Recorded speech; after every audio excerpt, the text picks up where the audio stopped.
Hi plant friends, today we are talking about fungus gnats. There's one now. Ever since I brought this guy home from Lowe's, it's been constant. Sticky traps help, but they're only gonna catch the live ones flying around, so you're gonna wanna focus on prevention as well. I have 3 carnivorous plants and they don't really do much except demand distilled water. I am a believer in the cinnamon. You sprinkle it in the top of your soil to prevent females from laying eggs, but that's not the cure. If it's really bad, oh my god, go away. You can spray the top of your soil with a mixture of soap and water. If it's really bad, it's perfectly fine to repot your plant and give it new soil. A lot of people will wanna switch to bottom watering, which if you're unfamiliar is setting your plant in a bowl of water and letting it soak up what it needs. Warning, nobody ever says this. If you have crappy soil, it might not soak it up properly. And pests have a life cycle, which is why treating them once is usually not enough. Last tip, seal your soil because leaving it open creates a breeding ground for gnats. And when you repot plants, you just give it to them. So seal it up. I hope that helps and don't stress over it. I have gnats flying around. It's the plant life. Hi friends, I have this big heartleaf philodendron behind me that needs some TLC. You're gonna revive her with me. First, I'm gonna pick all the dead leaves out. You might be wondering how this happened. Oh, you just wait. Up and out of my way, and it's kind of hard to get to. She went a while without a water. What the fuck is that? No fucking way. No, no, no, no, no, no, no, no. Yep, those are fucking mealybugs. This just turned into a different type of video. Let me give you a close-up of what's going on here. We have evidence of mealybugs there, here, right in there. I'm sure there's more. One by one, the leaves die off. I don't have alcohol, so right now the best I can do is a mixture of neem oil, water, and soap. Really being thorough around those nodes. That's where they hide. Blech. Isn't it fun when it's like your biggest plant? This is a reminder to dust your plants and inspect them. You never know what's brewing up there. Pests thrive on neglected plants. Wish me luck. I work with houseplants for a living. Have you ever been looking at your plants and thought to yourself, is there cotton on my plants? Wipe it off, comes back. Girl, you got mealybugs. Don't worry, so do I. This plant has them right now. See that right there? That's a mealybug. Let's get rid of them. I mixed a ½ teaspoon of neem oil and a ½ teaspoon of dish soap and some water in a spray bottle. You're going to want to spray every nook and cranny of this plant. Make sure to get in the elbows of the plants too, because look, I'm hiding in this little crack here. Best hack ever for removing thrips. The black spot is a thrip, but the brown spot is where it's sucking the life from your plant. Enter masking tape. Wrap around your fingers sticky side out and tap on the leaves to collect the bugs. Great question. I use this as part of my plant maintenance routine. Over time, dust and grime builds up on foliage, which can actually obstruct the photosynthetic process.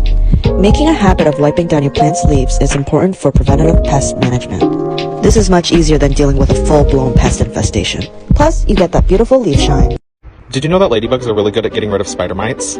We've made this little terrarium for them, but we're going to go ahead and sprinkle a few around the plant room so they can get to work. Ladybugs actually love spider mites and can target their scent, so it shouldn't be long before they start finding them and eating them. We're just going to keep the rest of the ladybugs in this terrarium until we need them. Hope you have a good day. Bye.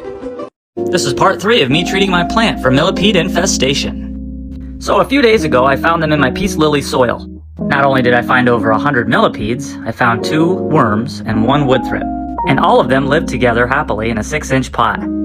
So my plan is to remove all the millipedes from the soil and treat the soil with diatomaceous earth. I sprinkle it in the soil and mix them together. When the millipedes come into contact with this mixture, it will dehydrate them and then cause them to die. Now my peace lily can live a pest-free life. Have you ever had to deal with these bugs? Here's a more detailed explanation on fungus gnats, those little pests flying around the base of your plant and always in your face. Here's what one looks like under a magnifying glass.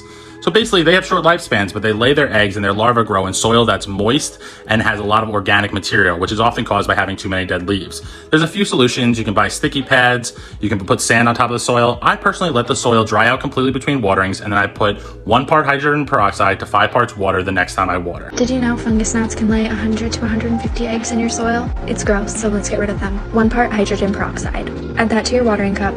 Next, you'll want 4 parts water. Now what you're going to do with this is you're going to water your plant with it. What happens is when the larva gets in contact with hydrogen peroxide, the larva dies. And just like that, you'll be living gnat-free. What am I getting so worked up about? I'm sure that by tomorrow, this whole ugly mess will be a funny memory. Our top story tonight! Alocasia and calathea plants are notorious for pests. I try to group these plants together so I can check their leaves regularly. Plus, it keeps them away from other plants. And guess what I found today? I don't really have time to deal with this, and the infestation is not that bad. I'm just gonna wash her off for now, and later on I'm gonna apply some neem oil. I'll be keeping a close eye on this one for the next 2 weeks. I don't even have time for my love life, to see my family. I don't even have time for nothing. I'm working every single day. I'm depressed. Damn, Gina, you look good. Healthy leaf. Do you know pests yet? Wait, is that a gnat? Die. Not today, mofo. Oh great, another yellow leaf. What else is new? Hi, Felicia. Snip, snip, itch. Oh shoot, wrong leaf. Under it. Found you.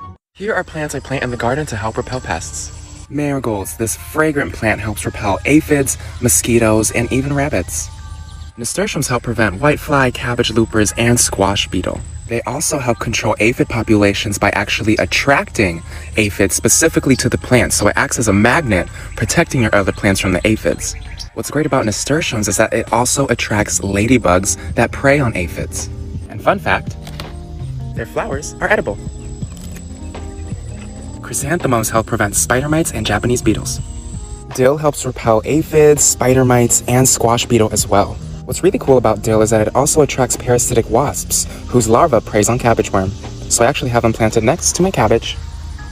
Thyme helps repel against cabbage loopers, whiteflies, and tomato hornworm.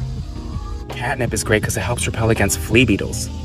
Borage helps repel cabbage worm and tomato hornworm too. And fun fact, their flowers are edible too.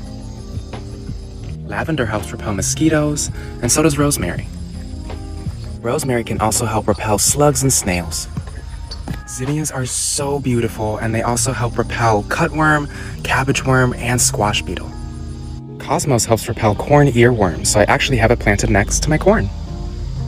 Sage helps repel against flea beetle, cabbage worm, and snails too.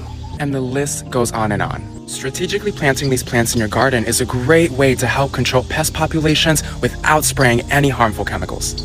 On top of that, they add so much beauty to the garden, and they also help out our essential pollinators. This is vital if you're gardening and you're starting seeds indoors. Do not skip this step.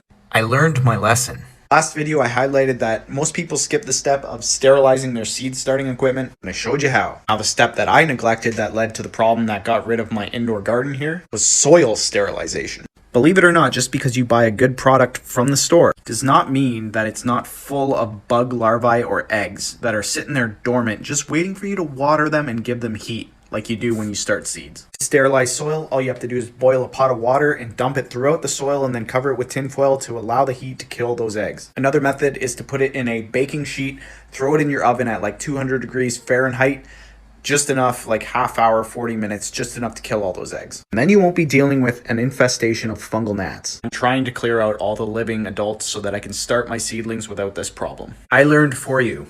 It can be such a pain when you get spider mites on a fine-leafed plant like this Mingeralia.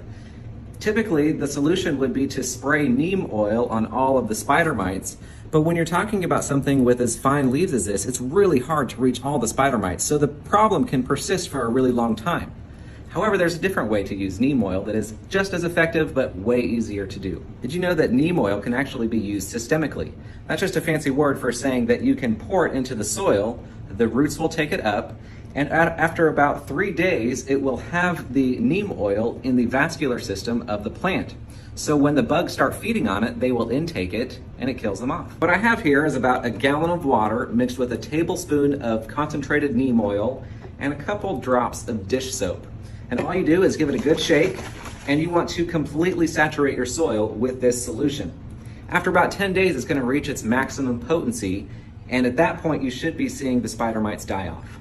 Watering your plant about once a month with this diluted neem oil solution is a great way to keep pests at bay, because it'll already be in the vascular system, and any pests that do come and consume it will be dead before they can really create a problem. Why do people keep thinking that I have bugs and like mosquitoes in my room? It's like the #1 comment I get. I do not have bugs in my room, so you're good. None. Here's how I treat and prevent fungus gnats in my 200+ houseplant collection. I've tried just about everything so you don't have to, including pavercian, which led to root rot, and hydrogen peroxide. First, hang these fly traps to catch the adults flying around your house. Don't worry, they're not permanent. You can use mosquito dunks or bits, just drop it into your water source and leave for 24 hours before watering. This will kill the larvae and babies that are living in your soil. Next, sprinkle diatomaceous earth onto your dry soil. If it's a bad infestation, I use a spoon and do a thick layer. Otherwise, this will do for regular maintenance on your soil. I also use neem oil spray in my regular watering routine. If you have any questions, drop them in the comments.